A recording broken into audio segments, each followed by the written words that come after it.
Good evening all on PlayChess and on YouTube. I thought we could continue our series on Judit Polgar for a bit longer. I do find Judit Polgar's style of play very, very exciting actually, and she's arguably, well, she is in my view the strongest female player of all time, and her sister's very strong as well. And I think sometimes female players are underrepresented, and okay, so I want to try and readdress the balance. So yeah, there's two particular tournaments I like to look at. One is a kind of team tournament, an Olympiad, but the first one I'd like to go to Amsterdam 1995. I hope the board's okay before continuing. It should be okay on YouTube. Board okay? Because sometimes that's a bit of a blunder. It looks okay to me on my little preview panel, so I'm hoping to go ahead from here. Okay. So this first game that I'd like to go over is Valery Salov against Judit Polgar. So 1995. E4 from Valery Salov. And in this tournament, it was Grandmasters, I think a Grandmaster invitation tournament. So every single opponent a Grandmaster. So Judit played the Sicilian defense, c5. And now we see d3. So white is not wanting the open Sicilian necessarily, but kind of King's Indian attack system. Like knight c3, now knight c6, g3, g6. So black is logically putting attention on the key central square here in this structure. Bishop g2, bishop g7, and now white plays f4. So an aggressive looking formation here, this formation, attacking formation. E5 could be a pain at different points later, so we see d6, which looks entirely logical, so the pawns are striking on dark squares still, eyeing dark squares. Knight f3, and I actually played a Sicilian defense last night with a sort of b5, b4 plan myself, and so I find it interesting to have a look at this game where black here, Judit, is delaying this knight for a moment longer. That doesn't move. Instead, black would like to intensify maybe pressure on this diagonal and plays actually b5. So you can see that even this square is going to be marked out. These pawns are marking out all these dark squares gradually. But the aim sometimes is to induce structural damage. White's structure at the moment is pretty solid. White castles. Queen b6 is played. So again, delaying development here. Now this looks to me, this next move, intuitively at least, at some level, it looks as though it potentially is controversial, e5. It might try to be, weakened c5, but it gives that f5 square. So the success or failure of this move might depend on how black can exploit, for example, the f5 square. For the moment, we see bishop b7. So Judit is not worried, it seems, by this e-file, which may have been calculated for white to be quite dangerous. And I'd like to put on the kibitzer here to see if we can use this e-file. Because in the game, e takes d6.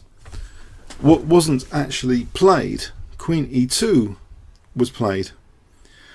So before looking at queen e2, what if e takes? I would like to just ask the question, is this harmful or not, this check? Apparently engines have it as okay. Knight g7, it doesn't seem a big deal.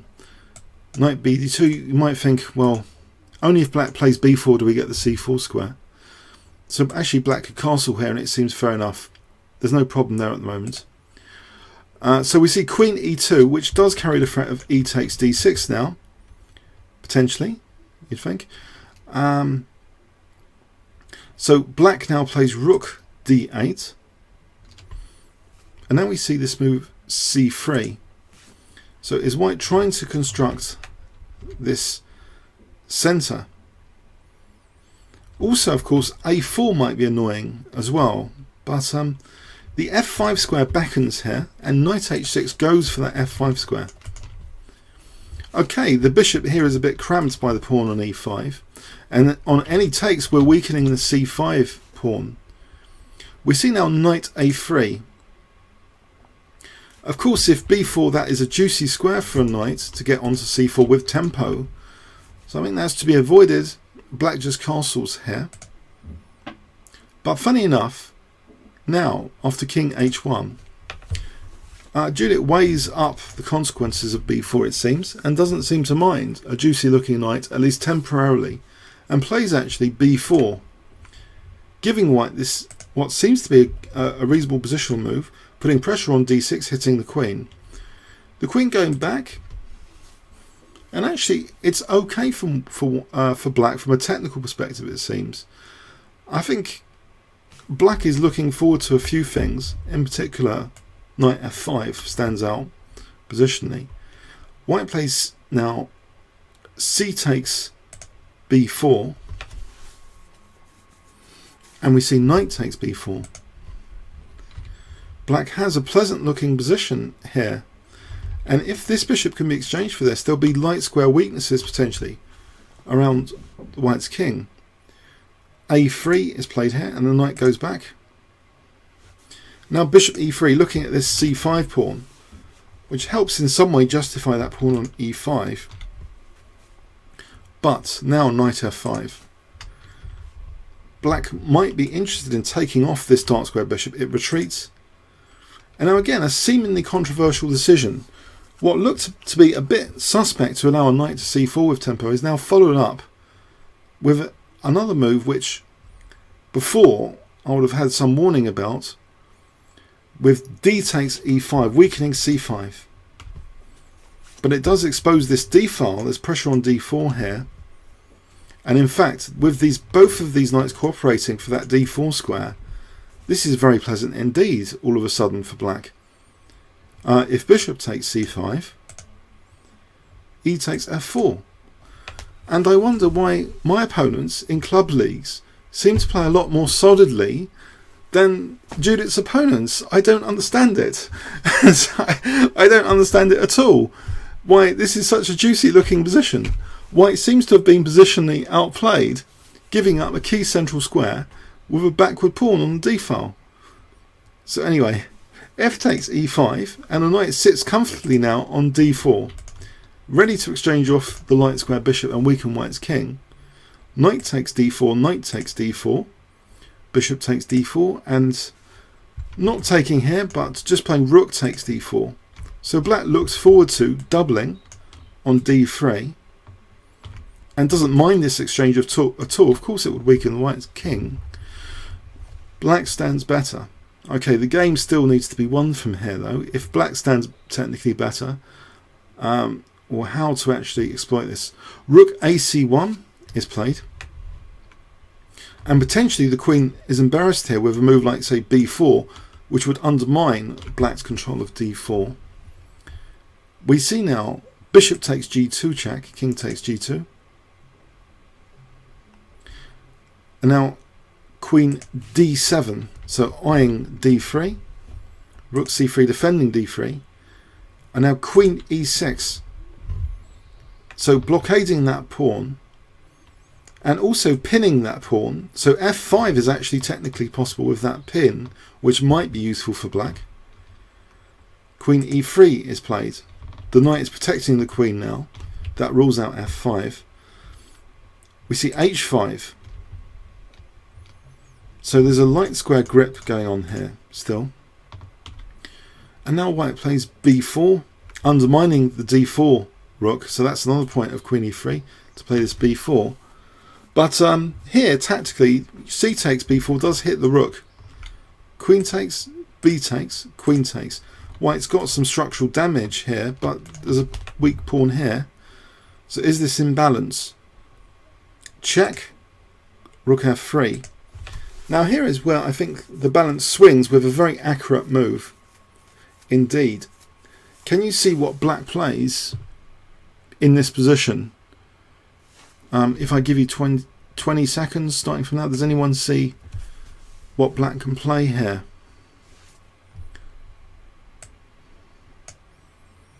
Any ideas?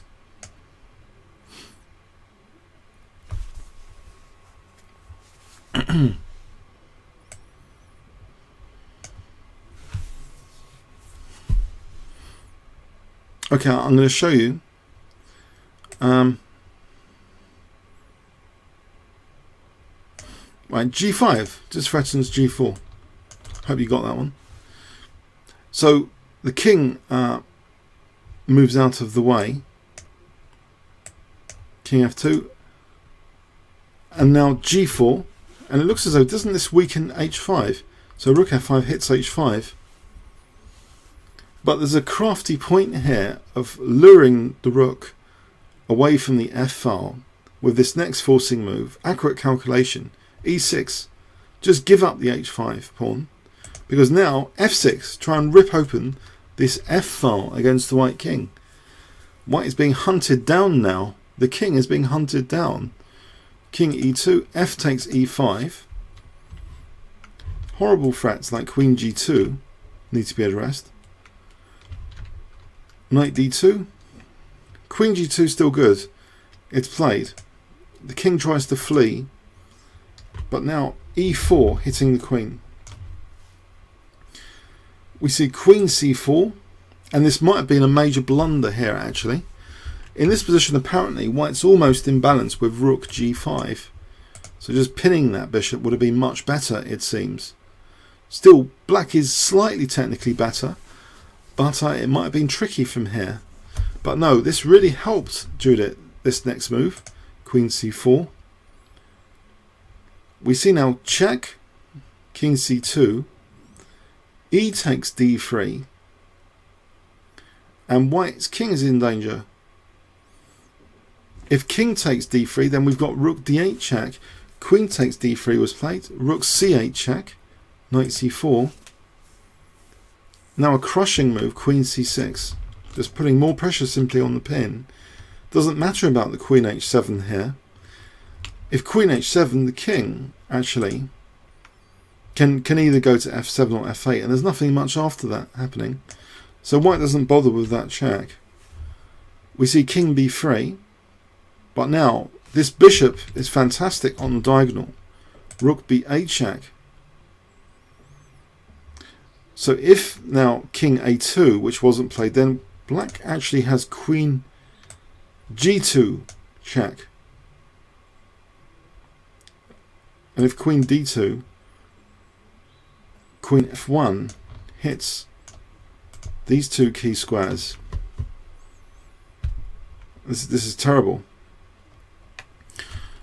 So actually white tried King C2. But now Rook B2 check, using that pin, using the bishop. And white resigned here. So why did white resign? Well, let's have a look at King C1. Just check here will do. And if Queen D1, we can deflect the queen protection with Rook B1 check.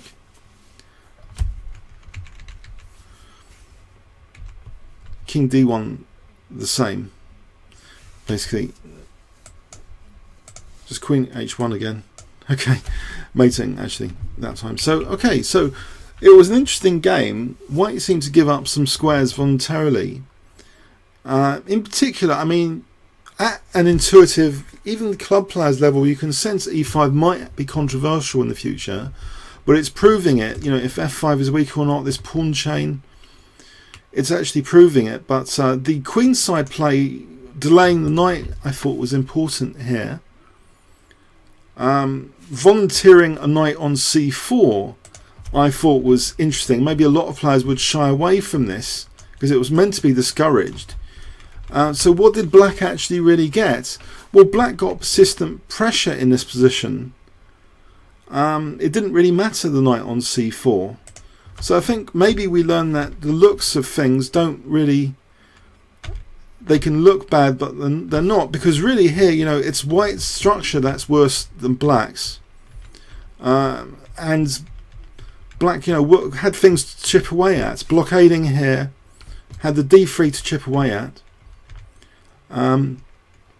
and just ground an advantage out of this position. But g5 was instrumental to be brave enough to play g5.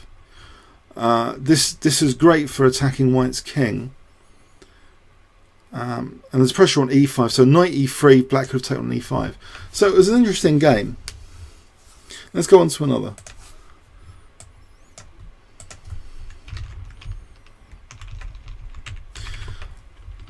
Now, I don't know why I tend to associate, I don't know if it's just my personal experience of Sicilian defences,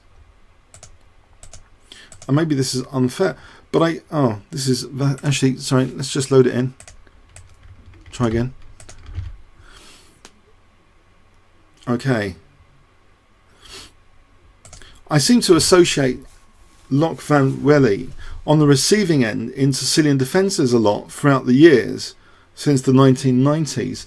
I think part of that must be because Kasparov must have beaten Van Wely quite a lot of times in the Sicilian, and some of those games get heavily featured. But I think he's been one of the most consistent Sicilian defence players since the 1990s, and still plays it now. And he's a very, very strong grandmaster, very high profile. So let's see what happened in 1995. So e4 from Judit Polgar, and Lok van Wely playing black. Obviously, he doesn't have to travel far. Amsterdam, he's a Netherlands grandmaster, Dutch grandmaster. So knight f3, d6, d4, black took, knight takes. So we have a Najdorf basically. But now Judit plays one of the rarer moves is f4 here. And live book bishop e3, very popular. Bishop g5, very popular. Bishop e2, but we see f4, and we see e6, and here the nifty looking move for me, it looks nifty, queen f3. So aggressive intent, move this bishop out of the way, castle queenside. We see queen b6, so bishop e3 is actually discouraged for a moment. We don't want to lose b2 necessarily. The knight goes back, and now queen c7. And you might think bishop e3 is playable here, but actually the top move is played, theoretically, g4. This is the most trodden move in this position, just to get on with this aggression on the king side. And I think this position looks great fun. I also think the more tactical dynamic a player is with white, the more they're going to make out of this position. I think it requires a certain style, because what's going to emerge usually is f-file pressure, and if you're good tactically, I think you'll be able to exploit f-file pressure.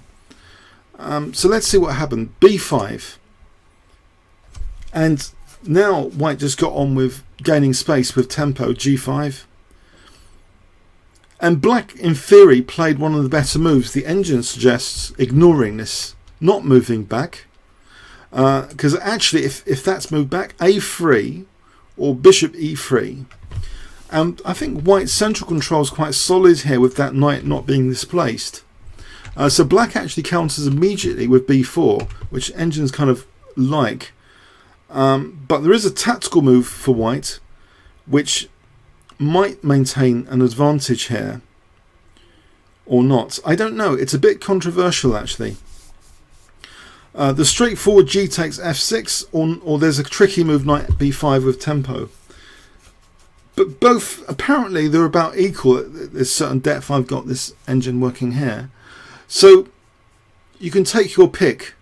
What does knight b5 offer that g takes doesn't? Well, let's see. Knight b5 was chosen. It doubles black's pawns, but it gives this a-file dynamic you've got to be worried about. A takes, g takes. It doesn't matter so much about the double pawns, surely. And black actually ignores that. With knight d7, trying to keep his structure flexible, and he wouldn't mind at all fg7. I think this would help black's development with bishop takes g7. The bishop would look quite nice over here, and we'd have very active pieces actually. Instead, Judit just plays bishop takes b5, pinning that knight, and we see g takes f6, and now f5, trying to use this f-file, dynamic play on the f-file. So white's immediately threatening f takes and queen takes f6 because this knight's pinned. Black actually does a strange looking move here The engine suggests bishop a6 or rook b8. Black does a move which might seem a bit risky. King e7. Okay, functionally it does protect f6 now. It does also unpin the knight. Okay, but what has white got here going? So bishop takes d7 is played. The knight was about to hop to a key central square, eliminate it. Bishop takes d7, and now f takes e6. So we've got exposure on f6 now. F takes e6.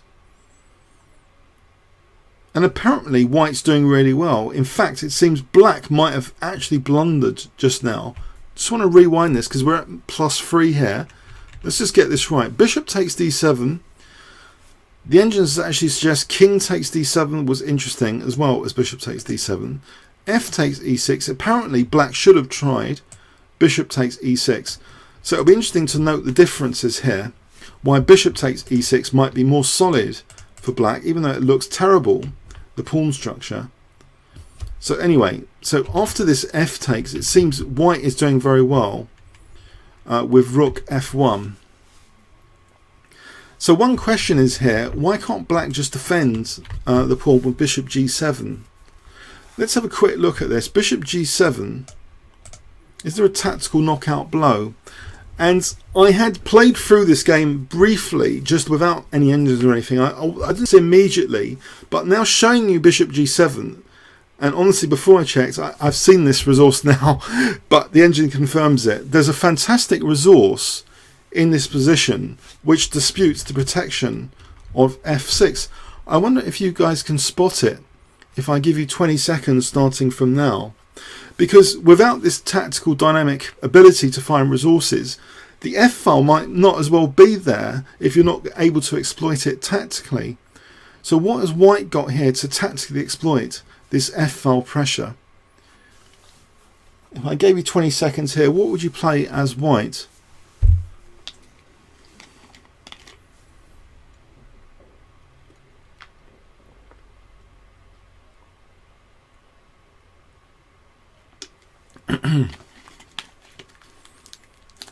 Any ideas?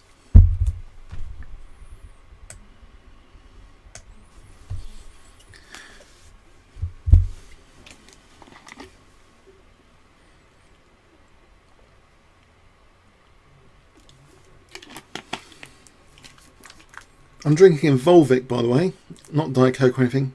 I'm drinking Volvic for these delays. Okay, so white to play here. Any ideas? Bishop h6. Well done if you found bishop h6. Sort of undermining f6. In fact, I'm going to tell you something which maybe is ridiculous to consider, but I'm going to tell you it anyway. But if we look at this, the pawn, the bishop is acting as a virtual pawn, isn't it? If this was a pawn chain and we want to undermine a pawn chain, we'd want to take it out at its base for it to collapse at the base. But this is kind of in effect undermining the base of the pawn chain. I don't know if that's useful to consider. It's like undermining the bishop anyway. So here, if it seems black's got no useful moves. If takes check, we take here, come back here apparently, and then play rook g1. That's pretty much crushing. And I don't know what else black can do here. This wasn't played. If rook g8, I mean, we just take. We've undermined f6 basically. We just take. Actually, we don't even bother taking the rook. It's mate. So bishop h6. So this wasn't actually played after rook f1. And just out of theoretical interest, I want to ask this question. If we rewind back, why isn't it strong here? So bishop takes. If we played this,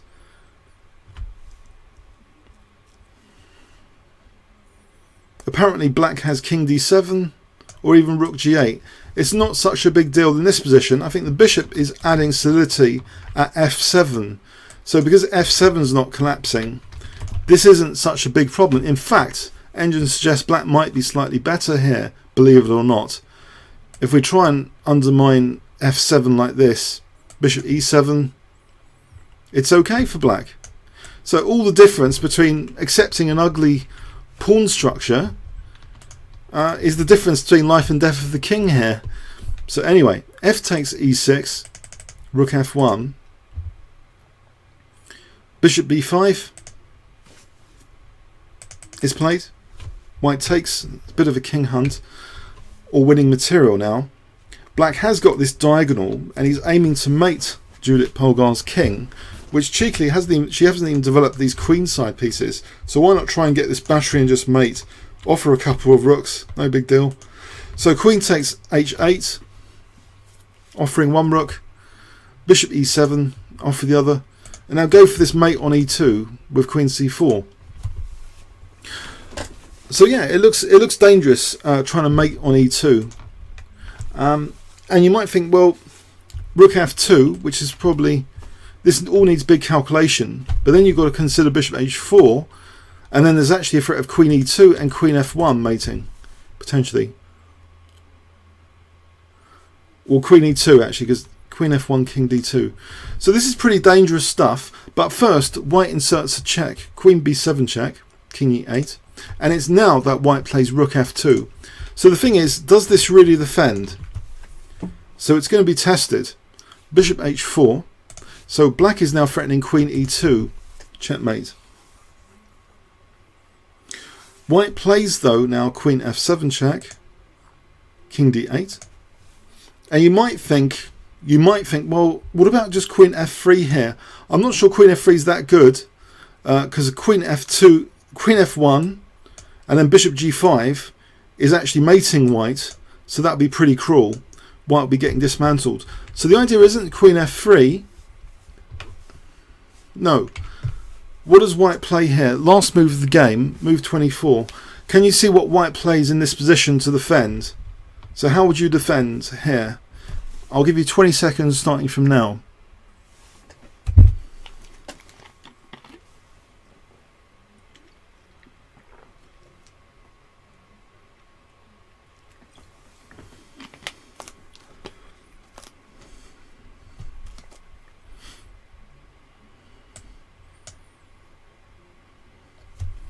Any ideas?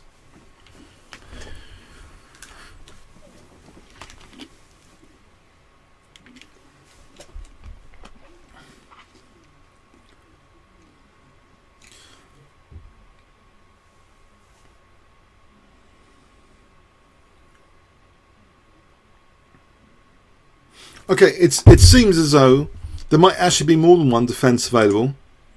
To be fair, but this does seem neat. Just bishop g5 check to get rid of this pin. So the point is, well, black resigned. If takes, I think we just have a check and we just pick up that bishop. But for those interested theoretically, so the rook's protecting everything. I think here queen takes e4. There's king d2, and that's the end of the attack. But apparently there's also, I mean that's nifty, but there's also apparently queen g8 check. If king c7, I think we just take the bishop another way. We just take it here.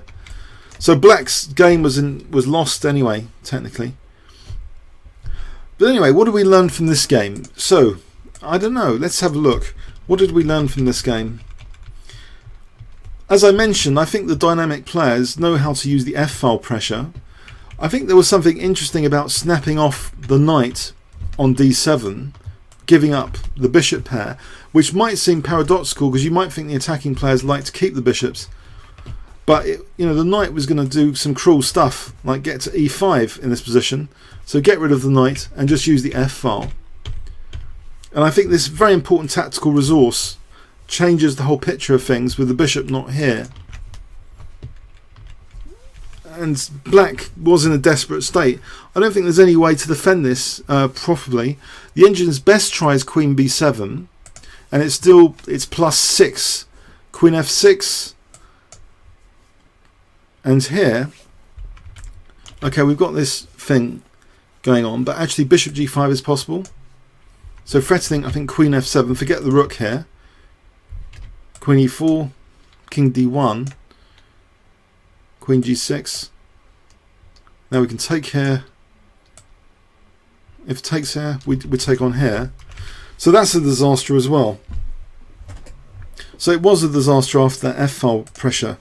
The significant difference to the bishop on d7 or e6 with the terrible pawn structure.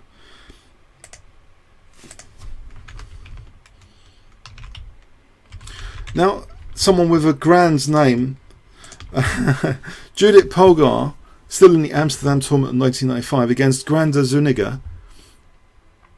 So e4 and another fun Sicilian defence. Knight f3, knight c6. d4, open Sicilian, e6, knight c3, d6, bishop e3. So this became popular for a lot of top British grandmasters playing it like this. Sometimes knight f6, bishop e2, different way of playing it now. Bishop e7, f4. Black plays a fast e5. The knight goes to b3.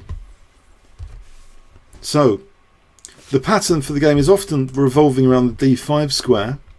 Both sides castle, a6. And then we have this f5.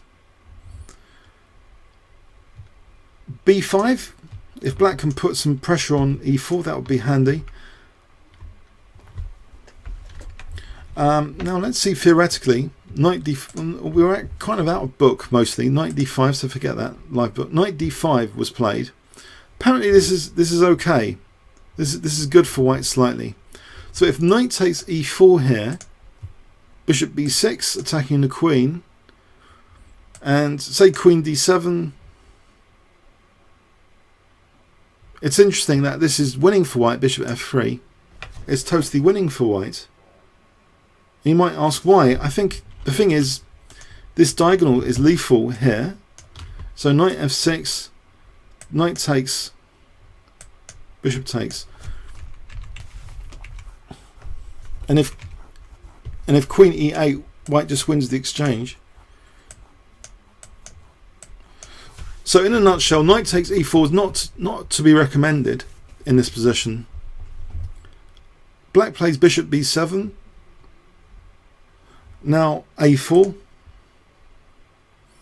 Now it does seem safe to take on e4. Black does play knight takes e4. A takes. Rook takes a8. Bishop takes a8. Bishop takes b5. And actually, technically, black, in theory, should be okay here. He's won a centre pawn. So equal on pawns. He's lost the flank pawn for a centre pawn. But surely this bishop's going to be good on this diagonal.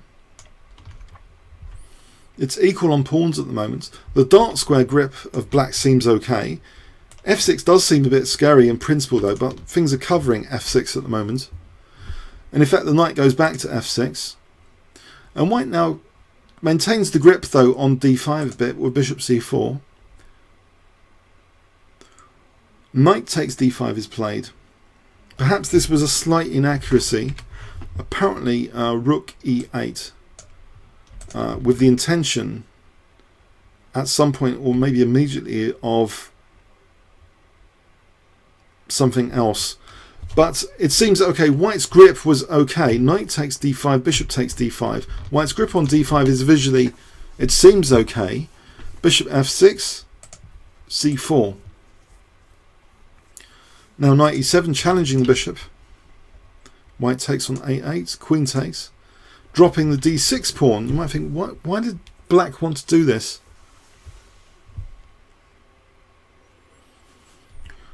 So queen takes d6. Pawn down, but black has counterplay here with either queen e4 or rook d8. It seems there's a lot of points to attack. For example, rook d8.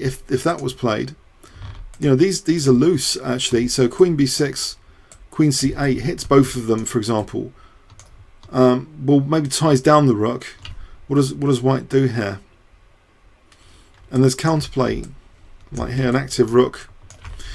But anyway, black didn't play rook d8. Maybe this is an inaccuracy. Rook b8 was played, which allows rook a1, forcing move attacking the queen. Queen b7. And now white offers b2 with knight c5. So white's counter-sacking the pawn. So we're back to equal pawns. We've got a pass pawn here in theory. Rook f1, rook c8, knight e4, threatening now knight takes f6, and then queen takes e7. The bishop gets out of the way. White does stand better now in this position. This pawn sack hasn't been played accurately from black to allow this counter pawn sack. Something's gone badly wrong. We're at plus 1.5. I just want to quickly see exactly where that went wrong. Here it was still okay for black. Rook c8 might have been the inaccuracy here, to be fair to black. He had apparently queen b6 or queen b4, and that might have been okay. So we head into very dangerous territory now after this rook c8, with the queen unchallenged for a moment. Knight e4. The bishop now goes to h4. And now f6. So we're threatening that knight. If bishop takes, we just take. What does black actually do here? He counterattacks with queen e2.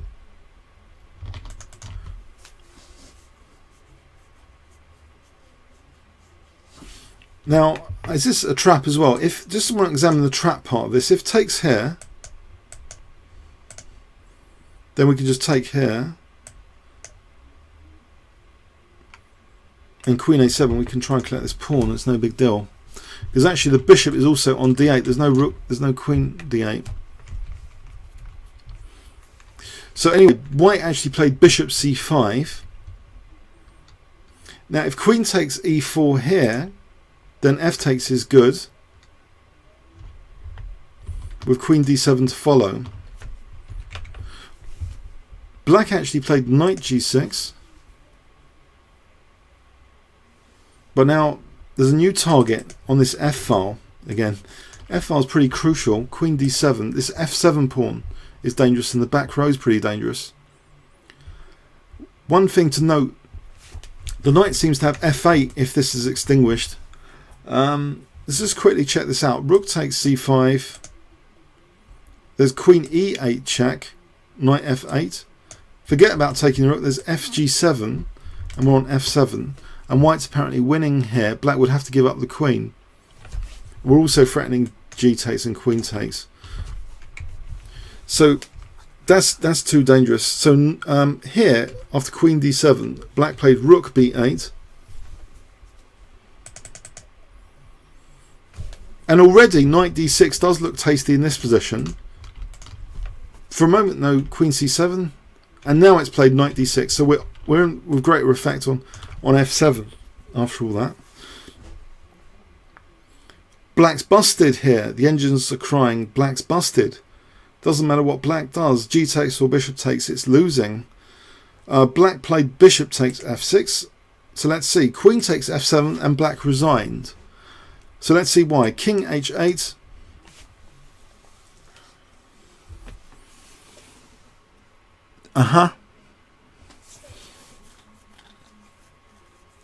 So white's playing win. What would you play in this position? What's the most crushing move, do you think?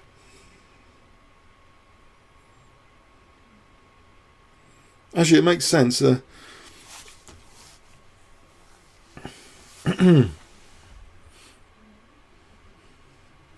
So white to play and win here. What would you play in this position?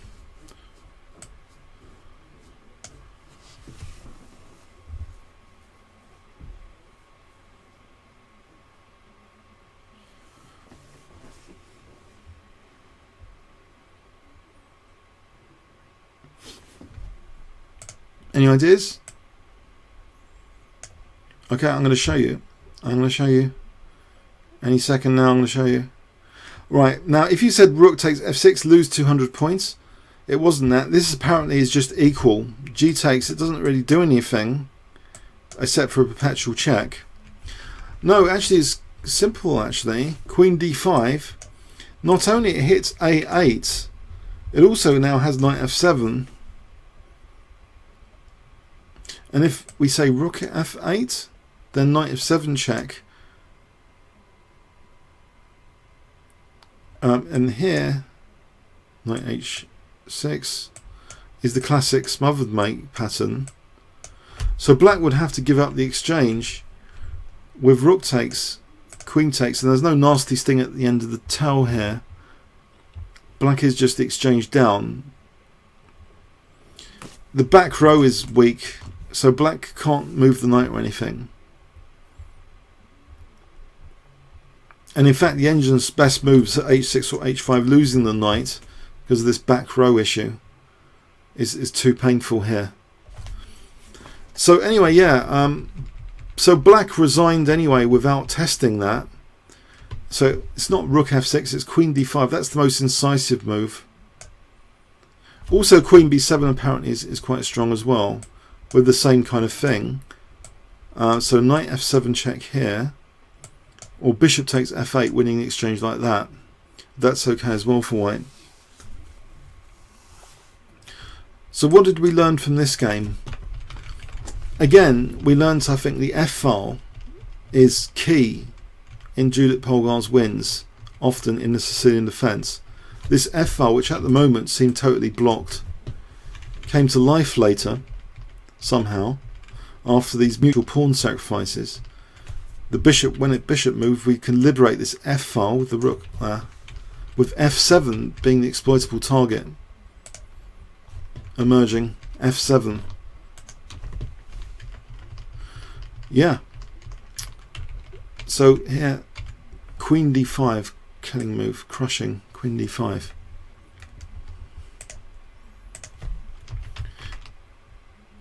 Now let's have a look at a game against, if I can put it in. Judit Polgar was playing here someone lower rated in the Olympiad of 2002. At this time, at 2002, Judit Polgar was rated 2685. Her opponent in this game, Johan Alvarez Marquez, was only 2382. So Judit was expected to win. Let's see what happened. e4 from Judit, c5, and we get another open Sicilian. Knight off, bishop e3, e5 immediately, the knight drops back, bishop e6, now f3. And I've wondered slightly about f3, if black can play an immediate d5 here. I don't think that's played much, d5. Apparently this is okay for white. c4 here, or even queen d2. Apparently it's okay for white. And if queen takes d5, we can actually just snap this off and play the endgame. I think we've got a 3-2 pawn majority. We just castle. This is okay. Use that c5 square. That's good. So no need to worry about the early d5 when you play f3, for those interested. So knight bd7, and now white plays queen d2, bishop e7, and now g4. So there's also a battle not just to slaughter the king, but the d5 square to undermine protection of the d5 square. h6, now white castles queenside, b5, king b1, knight b6. Seems logical to try and use that c4 square. Also b4 could be handy soon. White now plays a very good move. Queen f2 takes time to attack that knight. And you might think, well, hasn't black got knight c4 in this position? Apparently knight c4 is not so brilliant for black. Bishop takes, and if b takes, knight c5. Whoa. And this is a pain. If the bishop drops back, this is a pain for black. And if bishop takes, then just carry on over here. So queen f2 seems to be quite clever. It's inviting this knight c4, which doesn't seem to be that effective. We see black playing rook b8, just protecting it for the moment. h4. Also in this position, this knight c5 resource is still here with this pin, as apparently being quite useful as well. But anyway, h4, queen c7. And now white voluntarily releases the dark square bishop, captures on b6, queen takes, and now queen e1, just dropping, keeping the queens on, b4. Now white goes into the d5 square, but it's going to be occupied with a pawn now, which is something you'd want to usually avoid, unless there's a good reason. So it can't be used as a peace outpost. Is black doing okay? Engines suggest after a5 in this game that actually black technically was doing okay. The king has been left in the centre. You might think, well, the king doesn't want to castle because g5 just looks so inviting. But now with the king in the centre, it does seem as though f4 is useful. Just sack the g-pawn to try and open this e-file. Knight takes g4, f takes. Okay, what's the problem with knight takes e5? Knight takes e5, instead of a pawn on e5, well, there's knight d4 now. This might be handy for white, or just use that g-file. But black actually played d takes e5. And we have bishop h3. We've got a lot of piece play for this pawn sacrifice. And black is invited to win some material now.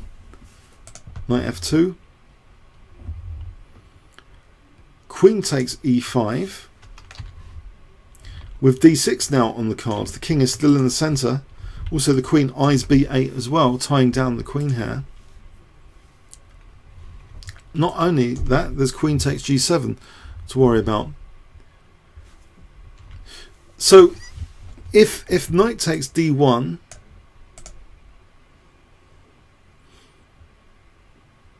I think rook takes d1 is forced because there's nothing behind d6.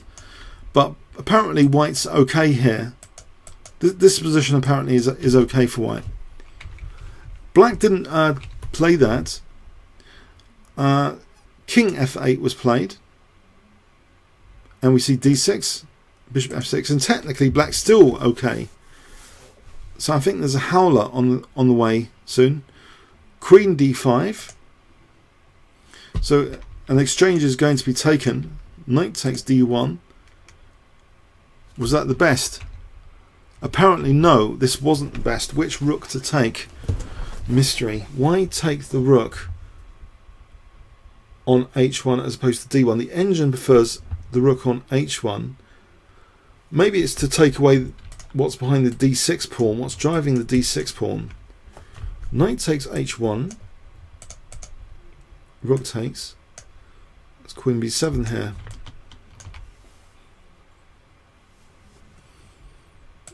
And this apparently would have been okay for black, to be fair. But so an inaccuracy has crept in. Black took the one on d1, which recharges this d-file thrust. Rook takes d1. White's also got knight c5 on the cards, heading for d7. But d7, there was also, I don't know, other stuff going on. But black plays now what seems to be a very useful move, queen e3, hitting the bishop. And it also seems sometimes queen e5 might be good. The bishop moves to g4. And apparently queen e5 was actually is actually potentially equal here, believe it or not. But black actually played h5 instead, which in theory is also another very good move. Knight c5. And what is going on here? This looks dangerous.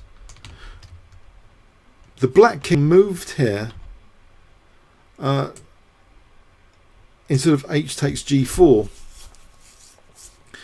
H takes g4 might have actually been playable. Knight d7, we take on b8, queen f3. This might have been playable for black, but the king moving straight off the bat might be a slight inaccuracy, because Now we see knight d7, and we're getting to the same thing. White did have bishop f5 in this position.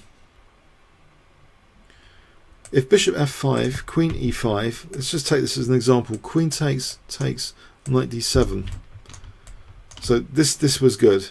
We're going to queen the pawn if rook e8. We just take here, and we're queening the pawn. So bishop f5 wasn't played. This knight d7 was played. H takes, knight takes.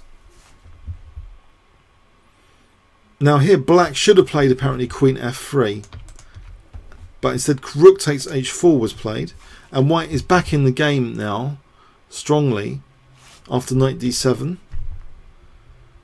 The bishop drops back, knight e5 hitting f7.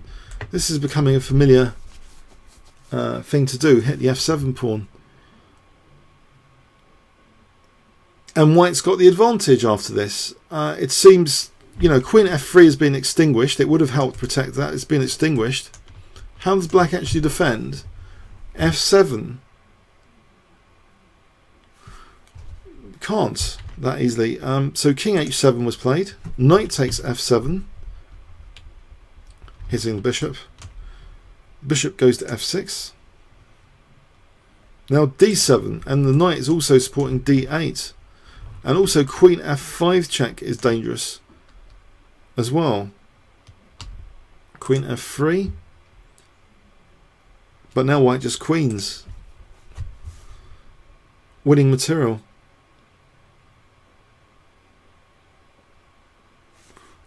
Bishop takes, queen takes.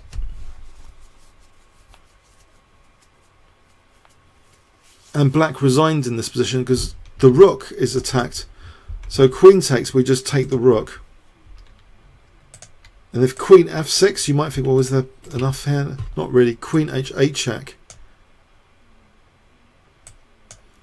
Check here. We're trying to distract the queen away from the rook.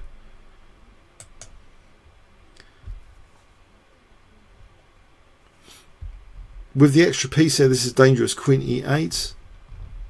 It's just dangerous. Black's not actually threatening anything. If g3, rook g1, this is just a piece up basically. But the back row is a bit weak. It's a bit tricky, but it's a piece up. So black didn't want to play on, or maybe he just lost on time. He didn't want to play this on. But queen f6 would have been the most stubborn defense here.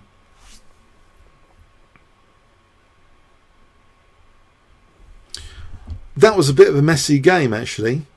Black did seem to have some chances for that more accurate defence to reach a playable position.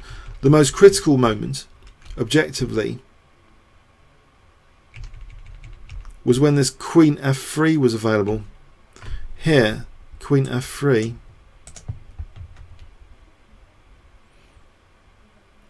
The bishop's eyeing d8. I don't think there's any time for d7.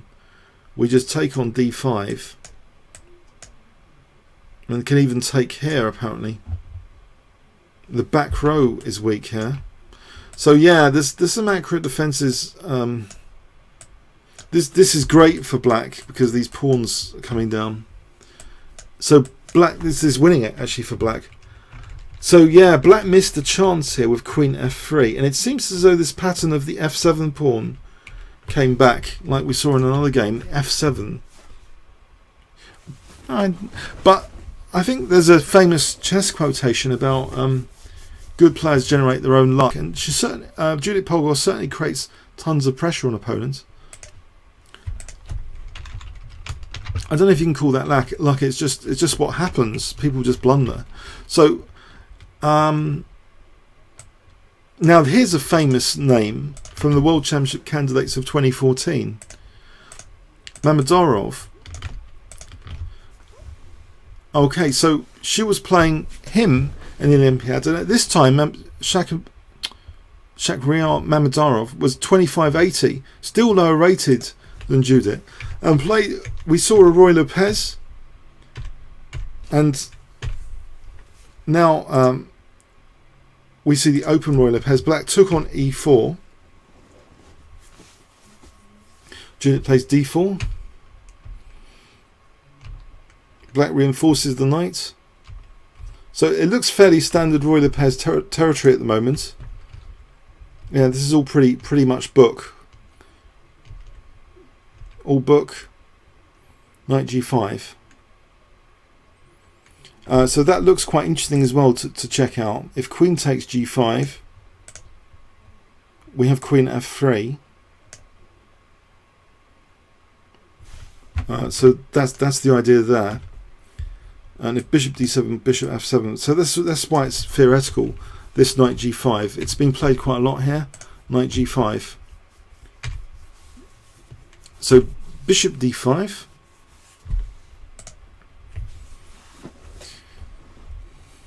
Now, a very interesting move.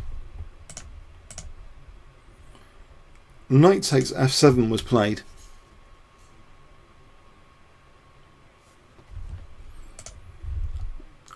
King takes, the king's brought out.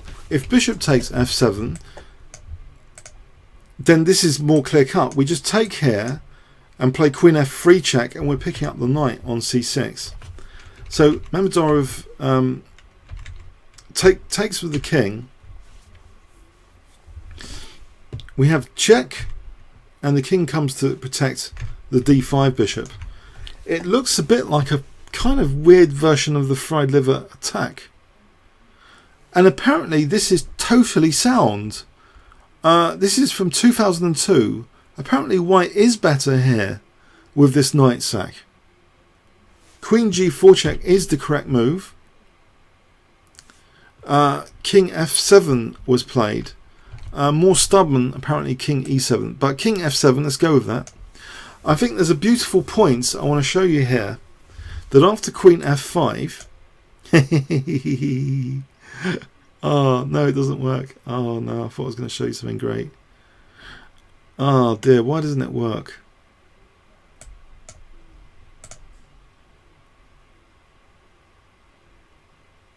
Oh, because the knight's on c5. Yeah, if the knight was not on c5, queen e6 would have been neat, you know, with a mate over here. But no, that's not the point here. It's actually e6 for queen f7. That's actually dangerous for black. If queen e7, then we take here. So e6 is actually in this position. E6 is the move, which actually sets black a lot of problems, because there's also an attack now on d5. And in fact, if bishop takes e6, we do get to see that variation with either queen takes or bishop takes, with bishop e6 mating. So anyway, the king can't step back to g8, so plays king e7. But now this e6 mechanism again hitting the bishop from here and threatening queen f7 and stuff, potentially. So bishop takes e6 was played. Nasty pin, rook e1. Queen d6. Black is busted now already. Black's totally gone, this position. It requires accurate play to win this. Bishop takes e6 is an accurate move. Knight takes e6.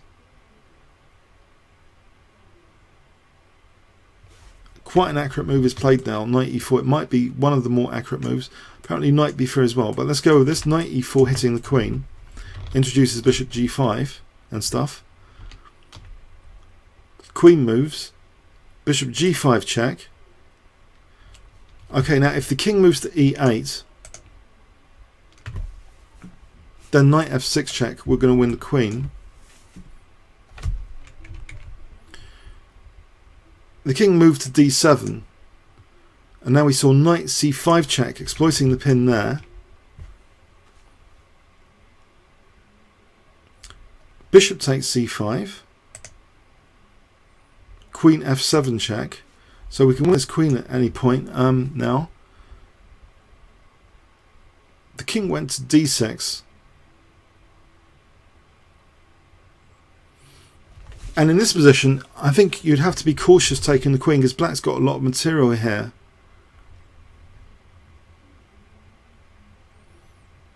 If rook takes e7, if rook takes e5, I don't think this actually is not that good, I suspect. Knight takes e5 and white's in serious trouble. White actually might be completely lost here. Black's got just tons of material in this position. Off the check, the king can actually perch on d5, and then black is winning. Where's this queen going, in fact? Queen h5, g6. The queen's getting kicked around. It's not good. We're gonna win tons and tons of material. No, Judith's not interested in the queen here. She plays bishop e7 check, and this is much more improved. We've got these two knights on a skewer here. If knight takes e7, now we take the queen, threatening this one, and queen takes e6 mate in one. And here, you know, black has had it. You know, the knights are being collected. It's actually more than that. It's a mate in two. So bishop e7 is a crunching move instead of taking the queen. Bishop e7. Mamedyarov now, if he plays king d7, there's bishop takes c5 check. And then we're just going to win the queen. That's brilliant. So he plays king d5. And now, well, he actually resigned with this move. Can you see what white plays here? So if you were playing white, what would you play in this position if I give you 20 seconds starting from now?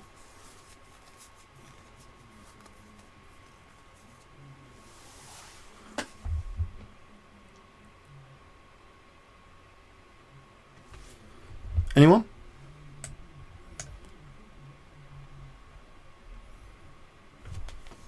White to play. Play.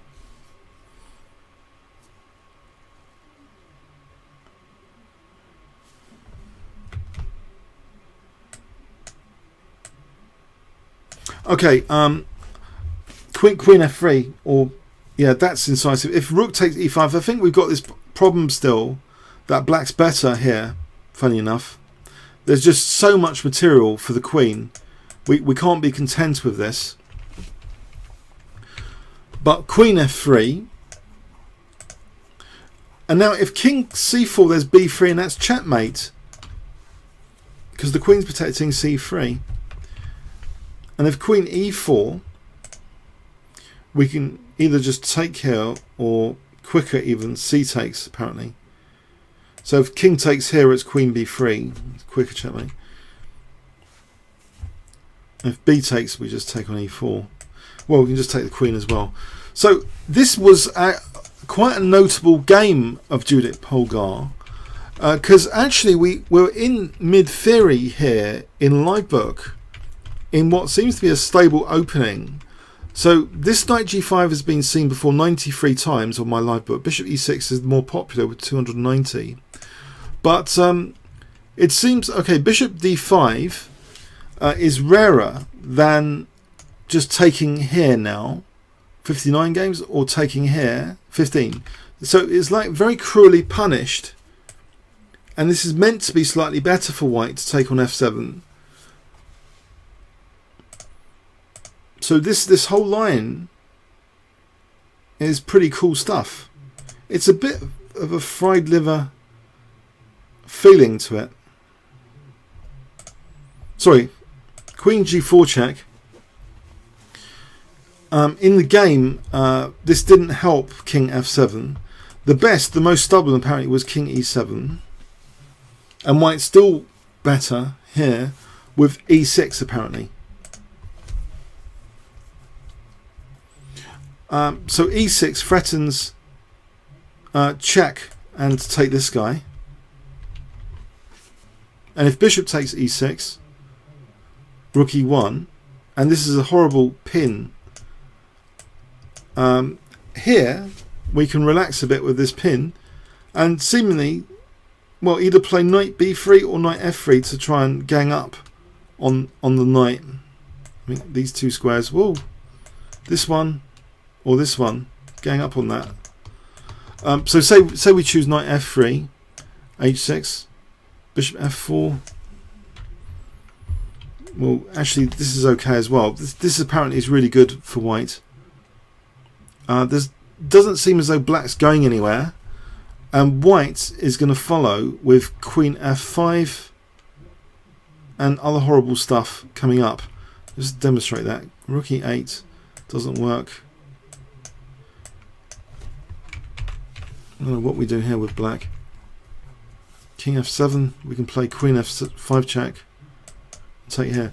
So the whole line is pretty good, theoretically, actually. Pretty spectacular at the time. Yeah. Wow. Knight takes f7. On that note, yeah, so maybe we can carry on next week with some more Judit Polgar games. There's a lot to explore here. I hope that was a little bit interesting. Comments or questions on YouTube? Okay. Thanks very much. See you next week.